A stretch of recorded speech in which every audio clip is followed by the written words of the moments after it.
ಅವರು ಮುಖ್ಯಮಂತ್ರಿ ಆಗಿದ್ದಂಥವ್ರು ಇವತ್ತು ಕೇಂದ್ರ ಮಂತ್ರಿ ಆಗಿದ್ದವ್ರೆ. ಇದು ಯಕಶ್ಚಿತ ಅವ್ರಿಗೆ, ಇದು ನಮಗೆ ದೊಡ್ಡದು. ಆ ಭಗವಂತ ಆಂಜನೇಯ ಸ್ವಾಮಿ ಏನೋ ಒಂದು ಕರುಣಿಸವನೆ. ಅವ್ರು ಮುಖ್ಯಮಂತ್ರಿ ಆಗಿದ್ದವರು, ಅವ್ರು ಯಾರಿಗೂ ಬೇರೆಯವರು ಪಟ್ಟಾಭಿಷೇಕ ಮಾಡುವಂತ ಪ್ರಯತ್ನ ಮಾಡೋದೇ ಇಲ್ವಲ್ಲ. ಅವ್ರು ಬರೀ ಅವರವರೇ ಮಾಡ್ಕೊತಾರೆ ಪಟ್ಟಾಭಿಷೇಕನ. ಅಟ್ಲೀಸ್ಟ್ ನಾನು ಕಾಂಗ್ರೆಸ್ ಪಕ್ಷಕ್ಕೆ ಬಂದ್ಮೇಲೆ ಅವ್ರು ದಳದಲ್ಲಿದ್ದಾಗ ನಾನು ಮಾಡ್ಬೋದಾಗಿತ್ತು. ಅವ್ರೊಂದು ಮಾತು ಹೇಳಿದ್ರು, ಚೇರ್ಮನ್ ನಮ್ಮ ಮಂತ್ರಿಗಳೆಲ್ಲ ಹೋಗಿ ಸುಮಾರು ಜನ ಹೊರಟ್ಟಿಯವರು ಮತ್ತೆ ಚನ್ನಗಪ್ಪನವರು ಚಲರಾಯಸ್ವಾಮಿ ಅವರೆಲ್ಲ ಹೋಗಿ ಆಯ್ತು ಅವ್ನಿಗೆ ಮಂತ್ರಿ ಮಾಡ್ಲಿಕ್ಕೆ ಆಗ್ಲಿಲ್ಲ ಕಾರಣಾಂತರದಿಂದ, BDA ಚೇರ್ಮನ್ ಅವರು ಮಾಡಿ ಅಂದ್ರೆ ದುಡ್ಡು ಹೊಡಿಯಕ ಅಂದ್ರು. ಇಂಥವ್ರಿಂದ ಏನ್ ನಿರೀಕ್ಷೆ ಮಾಡ್ಬೋದ್ರಿ ಕಾರ್ಯಕರ್ತರು?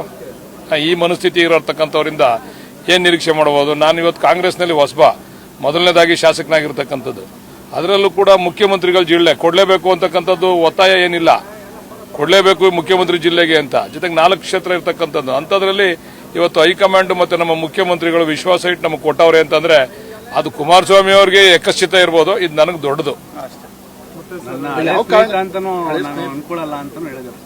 ಸ್ನೇಹಿತ ಅಂತ ಅನ್ಕೊಳ್ಳಲ್ಲ ಅಂತ ನಾವೇನು ಅರ್ಜಿ ಹಾಕಿದೀವಿ ಅನ್ಕೊಳ್ಳಿ ಅಂತ.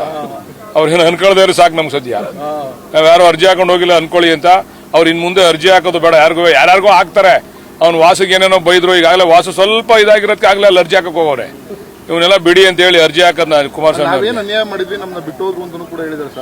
ಈ ಅಧಿಕಾರಕ್ಕೆ ಬರದೆ ಹೋದ್ರೆ ಅನ್ಯಾಯ ಎಂತದ್ರಿ? ಇವತ್ತೇನಾರ ಬಿಜೆಪಿ ಸೇರ್ಕೊಳ್ಳದೆ ಹೋಗಿರೋ ಜನತಾದಳ ಇರ್ತಿತ್ತೇನ್ರಿ? ನೋಡ್ರಿ, ಒಬ್ಬ ಶಾಸಕ ಆಗೋದು ಕ್ಷೇತ್ರದ ಕೆಲಸ ಮಾಡೋದಕ್ಕೆ, ಬರೀ ಸುಮ್ಮನೆ ಏನೋ ಬೂಟಾಟಿಕೆಗೆ ಶಾಸಕ ಆಗ್ತಕ್ಕಂಥದ್ದಲ್ಲ. ಅಧಿಕಾರಕ್ಕೆ ಬರದೆ ಹೋದ್ರೆ, ಅಧಿಕಾರನೇ ಸಿಗದೆ ಹೋದ್ರೆ ಎಲ್ಲಿ ಕೆಲಸ ಮಾಡ್ಲಿಕ್ಕೆ ಆಗ್ತದೆ? ನಾವು ಅಧಿಕಾರಕ್ಕೆ ಬರತಕ್ಕಂಥ ರೀತಿಯಲ್ಲಿ ಅವ್ರ ನಡವಳಿಕೆ ಇರಲಿಲ್ಲ. ಈಗ ಅವರು ಅಡುಗೆ ಮುಳುಗೋಯ್ತದೆ ಅಂದಾಗ ಹೋಗಿ ಬಿಜೆಪಿ ಜೊತೆ ಸೇರ್ಕೊಂಡವ್ರೆ. ಬಿಜೆಪಿ ಜೊತೆ ಸೇರ್ಕೊಳ್ಳದೆ ಹೋಗಿದ್ರೆ ಅಡುಗೆ ಮುಳುಗೋಯ್ತಿರಲ್ಲ ಅಷ್ಟೊತ್ತಿಗೆ ಅವ್ರದ್ದು. ಇವತ್ತು ಹೊಸ ನಾಟಕ ಶುರು ಮಾಡವ್ರೆ. ಯಾರು ಬಿಜೆಪಿಗೆ ಅಧಿಕಾರದ ಹಸ್ತಾಂತರ ಮಾಡದೆ ಟೋಪಿ ಹಾಕಿದ್ರಲ್ಲ ಯಡಿಯೂರಪ್ಪನವ್ರಿಗೆ, ಈಗ ಅವ್ರ ಜೊತೆ ಹೊಸ ನಾಟಕ ಶುರು ಆಗೋದೀಗ. ನೀನು ಪಾದಯಾತ್ರೆ ಅಂತ ಯಾಕಂತೀಯ? ಮತ್ತೆ ಅದು ಪ್ರಾಯಶ್ಚಿತ ಯಾತ್ರೆ ಒಂದು. ಎರಡನೇದು ಅದು ಪಟ್ಟಾಭಿಷೇಕ ಯಾತ್ರೆ. ಅದು ನಿಖಿಲ್ ಕುಮಾರಸ್ವಾಮಿ ಅವ್ರನ್ನ ಪಟ್ಟಾಭಿಷೇಕ ಮಾಡಕ್ಕೆ ನಿನ್ನೆ ಅಲ್ಲಿ ಬೈರ್ಮಂಗಲದಲ್ಲಿ ಅವ್ರು ಚಾಲನೆ ಕೊಟ್ಟವ್ರೆ. ಇವತ್ತು ಅವ್ರ ತಾತ ದೇವೇಗೌಡರು ಇವತ್ತು ಇಲ್ಲಿ ಚಾಲನೆ ಕೊಟ್ಟವ್ರೆ. ಇದು ಪಟ್ಟಾಭಿಷೇಕ ಯಾತ್ರೆ ವಿನ ಪಾದಯಾತ್ರೆ ಅಲ್ಲ. ಅದು ಯಾರಿಗಾರ ಸೀರಿಯಸ್ನೆಸ್ ಸಹಿತ ನೋಡಿದ್ರೇನ್ರಿ ಪಾದಯಾತ್ರೆಯಲ್ಲಿ? ರೈತರ ಪರ ಕಾಳಜಿ ಇತ್ತೇನ್ರಿ ಯಾರಿಗಾದ್ರೂ? ಇರ್ಲಿ, ಮಾಡ್ಲಿ, ಏನ್ ತೊಂದರೆ ಇಲ್ಲ. ಪ್ರಾಯಶ್ಚಿತ ಯಾತ್ರೆ ಮಾಡ್ದವ್ರು ಮಾಡ್ಲಿ. ಅದನ್ನ ನೀವು ವಿಶ್ಲೇಷಣೆ ಮಾಡಬೇಕು, ನಾವ್ ಹೇಳಿದ್ರೆ ಸರಿ ಹೋಗಲ್ಲ. ನೀವು ವಿಶ್ಲೇಷಣೆ ಮಾಡಬೇಕು. ಬಿಜೆಪಿಯವರವ್ರಿಗೆ ಸತ್ಯ ಅರ್ಥ ಆಗೈತೆ, ಏನ್ ನಡೀತಾ ಇದೆ ಅಂತ ವಾಸ್ತವಾಂಶದ ಅರಿವಾಗೈತೆ. ಅದರಿಂದ ಅವರು ಅಂತರ ಕಾಯ್ಕೊಂಡವ್ರೆ.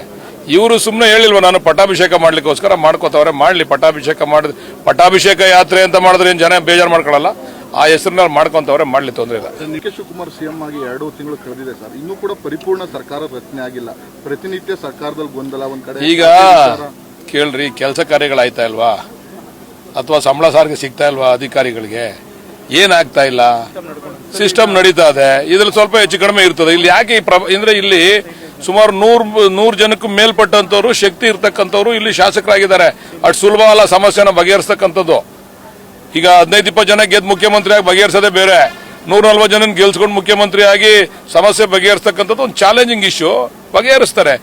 ಮಾಧ್ಯಮದವ್ರಿಗೆ ನನ್ಗೇನು ಅರ್ಥ ಇಲ್ಲ. ಬಗ್ಗೆ ಸಿಸ್ಟಮ್ ನಿಂತೋಗ್ಬಿಟ್ಟಿದ್ರೆ ನೀವು ಹೇಳಿ, ಸಿಸ್ಟಮ್ ಅಧಿವೇಶನಕ್ಕೆ ಖಾತೆ ಹಂಚಿಲ್ಲ ಇನ್ನೂ ಕೂಡ ಒಂದು ವಾರ ಆಯ್ತು. ತಾವು ಮಾಧ್ಯಮದವರು ಅಷ್ಟೊಂದು ತಲೆ ಕೆಡಿಸ್ಕೊಳ್ಳೋದು ಬೇಡ. ಈಗ ಹಂಚ್ತಾರೆ, ಆಮೇಲೆ ನಾವು ಯಶಸ್ವಿಯಾಗಿ ಅಧಿವೇಶನ ನಡೆಸ್ತೀವಿ. ನಾವೆಲ್ಲರೂ ಕೂಡ ತಯಾರು ಮಾಡ್ಕೊಂಡಿದ್ದೀವಿ. ಈಗಾಗಲೇ ಮೌಖಿಕವಾಗಿ ಆದೇಶ ಆಗಿದೆ. ಇನ್ನೇನು ಅಧಿಕೃತವಾದಂತ ಆದೇಶ ಸಿಗ್ತದೆ. ಮಾಧ್ಯಮದವ್ರಿಗೆ ಹೇಳ್ಬೇಕು ಅದನ್ನ. Thank you. ಕೋಪಿ ನಾಗೇಂದ್ರ ಅವರೇನೋ ಷರತ್ತು ಮೀರಿ ದೆಹಲಿಗೆ ಹೋಗಿದ್ದಾರೆ. ಅದೆಲ್ಲ ಕಾನೂನು, ಅದ್ರ ಬಗ್ಗೆ ನಾನು ಮಾತಾಡಕ್ ತಯಾರಿಲ್ಲ. ಅದೆಲ್ಲ ಕಾನೂನು ಏನ್ ಹೇಳ್ತದೆ ಅದೆಲ್ಲ ವಿಚಾರ ನನಗೆ ಗೊತ್ತಿಲ್ಲ. ಅಷ್ಟೊಂದು ವಿಶ್ಲೇಷಣೆ ಮಾಡುವಂತ ದೊಡ್ಡವನು ಅಲ್ಲ ನಾನು. ಅದನ್ನ ಹೈಕಮಾಂಡ್ ಗಮನ ಹರಿಸ್ತದೆ, ಮುಖ್ಯಮಂತ್ರಿಗಳು ಗಮನ ಹರಿಸ್ತಾರೆ.